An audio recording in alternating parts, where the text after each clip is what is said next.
The village of Eldam lies nestled between the towering peaks of the Shadow Mountains, perpetually shrouded in mist. Its residents have long whispered of a malevolent presence lurking in the woods, a dark entity that preys upon the unwary. Few have seen it and lived to tell the tale, and those who have are forever changed, their eyes haunted by a creeping dread. Selene was a headstrong and curious teenager, with a hunger for the unknown. The legends of Eldam fascinated her, and she was determined to uncover the truth behind the shadow that terrorized her village. Armed with only a flashlight and her grandmother's locket for protection, Selene ventured into the woods on a cold, moonless night. The trees seemed to close in around her as she ventured deeper, their gnarled branches reaching out like twisted fingers. Unseen creatures rustled in the underbrush, and the air grew colder with each step. Selene's breath came in puffs of white mist, and her heart pounded like a drum in her chest. She was close. She could feel it. Suddenly, a bone-chilling wail pierced the silence, freezing Selene in her tracks.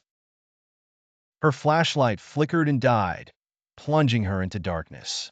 Panic surged through her, but she steeled herself, clutching her grandmother's locket as if it were a lifeline. She reminded herself why she was here, banishing the fear that threatened to overwhelm her.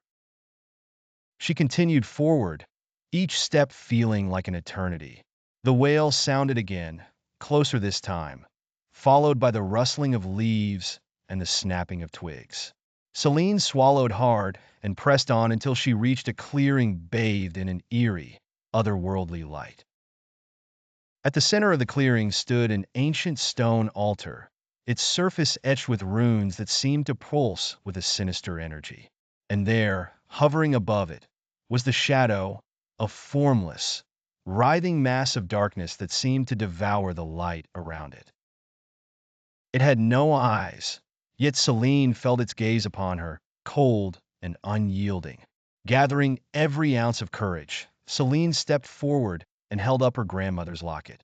The shadow recoiled, a guttural hiss emanating from its depths. The locket glowed brighter, casting a warm, golden light that pushed back the darkness.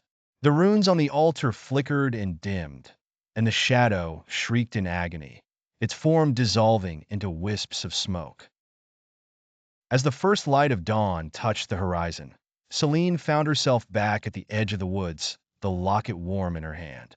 The oppressive weight that had hung over Eldam for generations was lifted, and the village began to heal. But Selene knew that the shadow was not truly gone, only banished, and she vowed to protect her home from its return, no matter the cost.